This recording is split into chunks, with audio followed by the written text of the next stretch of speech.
Echo Mountain. We're going to pick up with Chapter 38. Here we go. Chapter 38. "And now it's time for you to learn how to let blood," said Kate. "What, me? Hard for Larkin to lance his own eye, and I already know how." She looked at me thoughtfully. "It won't take but a minute." "You want me to poke a knife into the skin by his eye?" Larkin himself looked more than a little alarmed by the idea. Captain did too. Kate smiled. "Aristotle said, 'For the things we have to learn before we can do them, we learn by doing them.'" Which reminded me of my father and the day he'd taught me to make fire, and of Samuel as he caught his first fish. "Who's Aristotle?" "A dead Greek." She waved us both closer, tapped Larkin gently just below the corner of his bulging eye. "Not straight in, not stabbing. Lay the blade flat against the most swollen part, here." She pointed with one ragged nail, away from the eye itself. "Then push down a little so the knife tip is buried in the swell, and then slide it slowly until it pierces the skin, just a bit." I peered at her. "You're not kidding, are you?" She shook her head. "I never kid when it comes to knives. Or eyes." I looked at Larkin. He nodded. I looked at Captain. If dogs could shrug, I believe he would have. I followed Larkin as he dragged Kate's chair through the cabin door and out into the clearing. He sat in it and tipped his head back. Captain came to sit next to him, leaning against his leg. "And stand clear of where the blood will fly," Kate yelled from inside the cabin. I stood with the knife in my hand. "We don't have to do this, you know. You can just wait for the swelling to go down." Larkin peered up at me. "Have you ever tried to follow a steep trail in poor light, half blind?" I shook my head. "I'd like to avoid a broken leg, so please, Ellie, just cut me." I sighed once, twice, did what Kate had said to do, laid the knife blade flat against his skin, the tip pointed away from his eye, pressed until the flesh rose up around it, and slid it slowly, the pressure building around it until it suddenly broke the thin skin and popped the blister. I had forgotten to stand clear of the spray. Larkin himself got the worst of it. He looked like someone had swung a bat at his face. "Yuck," I said, wiping his blood off my cheek. My jacket, still wet, was speckled with red that seeped out into little stars. I helped Larkin to his feet and picked up the chair. We both followed Captain back into the cabin. "Good sweet mother of souls," Kate said when she saw us. She beckoned Larkin closer and reached up for his chin, turning his face so she could see his bad eye better. She nodded. "Now the potato." To me. "Fetch that and a page from one of the books. Nothing important, though." She told Larkin to lie flat on the floor. I flipped through the biggest book until I found a page about chilblains. Not much to do about them except wear gloves. I tore out the page. "Now heap the potato over his eye and top it with that page folded over in half," which I did after wiping the blood from his face. The grated potato was sloppy enough to soak the paper through. The edges of it stuck to his skin, holding it in place. "Like this?" I said. "Just like that. Now press gently to mold the poultice to the eye." "I'll do that part," Larkin said, cupping his palm over it. I stared at him lying there. "Why potato?" I said. "Takes down the swelling. Helps to prevent infection." "But why?" I sounded like Samuel. "You want to know?" Kate nodded again at the books on her desk. "Find out." The books contained, between their many covers, thousands of pages. My father had always told me I had a choice when faced with a giant task that would do me good. Bellyache about it, and how long it would take, or be glad it would last. "Can I come up whenever I want to read them?" Kate nodded. "For a price." I waited. "Chores for lessons," Larkin said. The potato poultice had wept onto the floor near his head. It would leave a stain, but Kate didn't seem to care. "I can do that," I said. "You mean like sweeping and cooking and doing your wash?" "Yes, but right now we'll start with putting on my boots and taking me outside." I had helped Samuel put on his boots many times. Helping Kate was nothing like that. I wondered if my father would need this kind of help too. When her boots were on and laced, Kate grabbed my shoulders and pulled herself to her feet. I helped steady her, and then we two hobbled out into the clearing. "How long do I have to lie here like this?" Larkin called after us. "Until we say otherwise," Kate called back. I smiled at the "we." What's so funny? Kate said. Not a thing, I replied. She steered us around the back of the cabin to a mossy spot between the cedars. There was a big shed nearby. What's that for? I asked. She looked away. Isn't that? She said, her voice strange, and I wondered what she kept in there. She waited. I usually do this alone, she said. Can you, with your leg like that? She stood, bent a little, holding onto my arm. I think maybe not, she said quietly, looking around for a solution. Here, I said, peering into a hollow stump. She looked at it, at me. Necessity is the mother of invention. I liked that, though I had to think about it as I helped her toward the stump. Did you make that up? She shook her head. Plato, maybe. Who? Another dead Greek. How come you know so much about dead Greeks? She squinted at me thoroughly. Do you think an old hag like me has had no proper learning? This was the second time she'd accused me of such a thing. I do not. I was annoyed and let her hear it. And I don't much like you telling me what I think. She raised an eyebrow. Didn't tell, she said. Asked. The stump was the right height. Perfect, really, though she'd be sitting on a rough and spongy seat. Not very nice. It'll do, she said. I fetched her again when she called me, and we both went slowly back into the cabin. She was panting and sweating from the effort of being up, so I helped her lie back down again. The crust on her leg must have broken some more, since there was a spot of blood on the bandage where we hadn't been one before. What if it doesn't get better now? I said. She shrugged. I worry about something that hasn't happened yet. Because I'd like to be ready to do what needs to be done, if it needs doing. Oh, if it hasn't improved enough by tomorrow, we'll clean it out and put in some fresh honey. I chewed my lip. We used it all, and I don't know how much is left in the hive. Probably not much. There's a hive right near where I live, Larkin said. And a mother who won't want you taking honey for me, Kate said, pulling the blanket up to her chin. If it does get better, will we just leave the honey that's in there now? I asked. Kate considered that. Why not? Might make me even sweeter than I already am. Which made Larkin laugh. Kate said, a boy who can laugh when he's lying on the floor with a potato poultice on his eye. What do you think, Captain? Is that some boy? Captain opened his eyes. He thumped the floor with his tail just once and closed his eyes again. Won't do me any good to cry, Larkin said, though he wasn't laughing anymore either. Chapter 39. Did you make that stew you brought? Kate asked. No, I said. My mother did. And she'd have my head if she knew I'd put cold water in the jar so it would take a lid. Kate said, oh, it was plenty good, even so. I watched her trying to catch her breath, the doll again tucked up by her cheek. She seemed young and old at the same time. My father told me he saw you skinning a deer on that day he climbed up here. Kate shrugged. Maybe so. I do that when I kill one. You kill deer?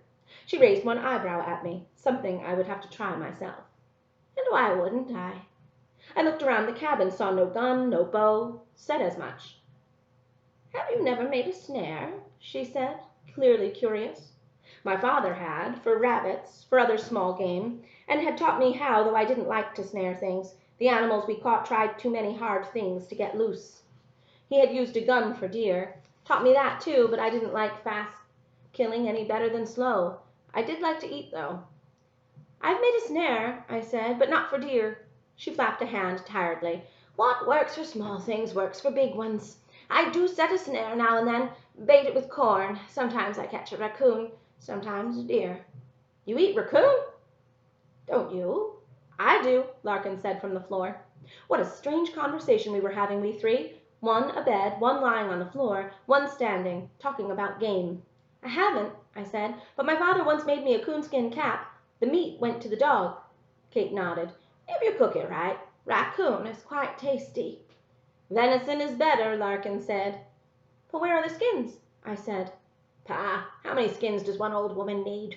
She held up her hand and turned it in the air. I've got this one I was born with, which could use a hot iron, and I've got some deerskin leggings rolled up in that trunk. A coat, too, warm as any fur. Except bear, Larkin said. Except bear, she agreed, but I cut the snare on the one bear I caught and ran for home as soon as I did. I tried to imagine that. How did you kill the deer you snared? I used a knife, cut their throats. Larkin nodded. And she has a hoof scar to prove it. The two of them sounded very satisfied, but neither of them was smiling, and I gave away all the other skins." She held the doll closer against her cheek. "Who did you give them to?" I asked. For a moment she didn't answer, then, "To Larkin." "How many skins does one boy need?" I asked. "And his father," Kate said, the doll clenched in her fist, which was the first thing either of them had said about his father. I looked from one of them to the other. Both had gone quiet, the kind of quiet that hurts the ear. Something was very wrong suddenly, and I was standing right in the middle of it. I looked down at Larkin. "Why doesn't your mother like you coming up here?" Larkin looked up at me through his one good eye. "She doesn't know how to read," which was not a helpful answer. "So what?" "So I do," which wasn't any more helpful than what he'd already said. "What's wrong with that?" "Nothing's wrong with that," Kate said. "She's scared I'll leave," Larkin said quietly. "Leave?" "Leave here," he said. "Leave the mountains." I thought about Maisie and the things she might do to hold on to quiet when Mr. Anderson came to take him away, but I couldn't imagine her doing quiet himself any harm of any kind. "What about your father?" I said. "Does he mind you coming here, learning to read?" Kate turned her face to the wall. Larkin glanced at her. "He died when I was 10, he said quietly, "right after you came here to live." "Oh," I said. "I'm sorry, Larkin." I looked at Kate. The doll quivered in her hand. "Did she know him?" I whispered. "She did," he replied. "Very well." I saw his throat working. "He was her son." I looked from Larkin to Kate and back again, and suddenly I saw what should have been obvious, in the way Larkin was lanky and lean, in the shape of his mouth, his hands. "So Kate is my grandmother," he said. Chapter 40. It astonished me that neither of them had thought to mention that before now. But I was not about to scold Kate, who was crying softly, especially since I had told very little of my own story, and even that in fits and starts. Nor would I scold Larkin, who had lost his father and, in a way, his mother too. So I simply let Kate cry herself to sleep while I bustled about, drying off the potato juice that ran down Larkin's cheek, fetching the deerskin leggings to make a pillow for his head, and taking the liberty of looking through what else was in the trunk. I set aside a clean tunic and some breeches for Kate to wear when she was ready for clothes. First I would help her bathe if she'd let me. "Is there soap?" I whispered to Larkin. "Hold on a second. Maisie!" "No." First I would help her bathe if she'd let me.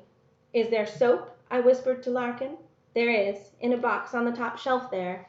"And wash rags?" "With the soap." "And a towel?" He cast a hand toward a canvas sack near the door. "Soiled, but she'll do her wash when she's better." "Well, no, she won't," I replied. "You'll do her wash today." He frowned at that. "I will?" "Well, there's plenty of sun. What does she use?" I said, looking around. "There's a tub in the shed behind the cabin." Oh, I thought, so that's what she keeps in there. "Then when she wakes, you'll strip her bed and heat some water for the tub and soap everything up good, rinse it out, hang it to dry, save the water for her bath." "I will," he said again. He sat up and let the poultice fall away into his palm. I went to him and held out my hand. He gave me the wad of wet paper with the potato inside. "Here, let me." I carefully plucked some stray potato off his lashes and gently smoothed the starchy mess from his cheek with the edge of my hand. "Thank you," he said, patting his eye with his fingertips. Enough of the swelling had gone to let him blink, but his face was still a wreck. "Why didn't you tell me that Kate was your grandmother?" "You're from town." He got to his feet. "You're new here." "We're not new," I said. "We've lived here for 3 years. And my family has lived here for generations. 3 years is bird song." I liked that bird song bit, but I didn't like the way he'd said it. "What's wrong with people from town?" "They're mean to her." "Mean to Kate?" He lowered his voice. "They think she's a witch." I frowned at him. "Who's they?" He made a face. "Maybe not everyone, but some." He thought back. "Do you have people called Lock something?" "Lock something? The Lockharts? But I don't have them, Larkin. They aren't my people." He looked at me, puzzled. "What are they then?" I shrugged. "Neighbors? Friends? Okay, yes, my people, I guess, but they don't have any children, so I don't see them much. My sister and my brother and I are the only children on the mountain." "On the town side?" "Yes, on the town side. And why do you think no one ever bothers with the other side? I remembered my father telling me to stay close to home. My parents don't want us roaming too far. They say it's not safe because of coyotes and bears and steep places where we might fall. And mountain people like me, and a witch like her. I huffed at him. No one even talks about her, Larkin. Not even the Lockharts? I shook my head. What would they have to tell? He sighed. I was up here one day, a long time ago, when the Lockhart woman came up. She said she had a bad pain here. He put his hand on his belly. Nothing helped, she said. The doctor didn't help. The medicine he gave her didn't help. So she came up here, and my grandma asked her a lot of questions, and then went in the cabin and came out with a jar of greens. Told the woman to make it into a tea and drink it every day until she felt better. And then my grandmother said what she always says to me every time I leave here. I waited. What did she say? Larkin paused. Saul fada agus brech schlat. Or maybe it was Shlanta muhor agus achuele bechna druch. One or the other. I stared at him. What? He repeated himself. Is that a spell? No, it's not a spell. You see what I mean? Words don't make people witches, Ellie. I was bothered by that. Him talking to me like that. Then what is it? It's Gaelic. Her mother, my great-grandmother, came from Scotland. It means good health to you and every blessing. Not a spell. A blessing. Well, that's not much of a reason to call her a witch. No, but the Lockhart woman didn't get better. She got worse. How do you know that? I asked. Larkin shrugged. I know a lot about what happens on this mountain. I remembered then some fuss about Mrs. Lockhart having a stone in her belly, having it cut out. I remember wondering how it got there in the first place. So one person thinks she's a witch, I said. That's enough for you to think bad things about people from town? He shrugged. They tend to take things that don't belong to them. As before, I was glad he'd said they and not you, but not very glad. What things? Mountains, he said. I thought back to how we'd come up from town, how we'd built our cabin. My mother and father spent the last money they had to buy our land, I said. He sighed. I'm not talking about you. Sounds like you are. No, I'm not. I'm talking about people who decide they own something just so they can sell it. And I remembered having a similar conversation with my father, and how I'd had a similar thought. A mountain didn't seem like something that could be owned. But I had said, our land. Just now I had said that, and I had meant it. And I'd stood outside Kate's cabin in the clearing and named it Star Peak, and named the mountain Ellie's Mountain, though not just Ellie's Mountain. If I had felt tangled before, I felt even more tangled now. I opened my mouth to sputter something, I don't know what, when he said, It's all right, I don't think of you that way.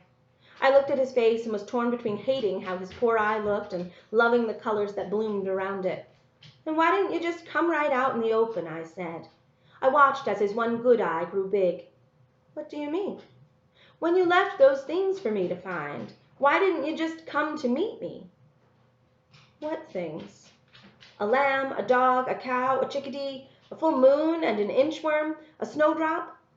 I thought back. An acorn and a honeybee. He looked at the floor, looked back at me. And you, he said.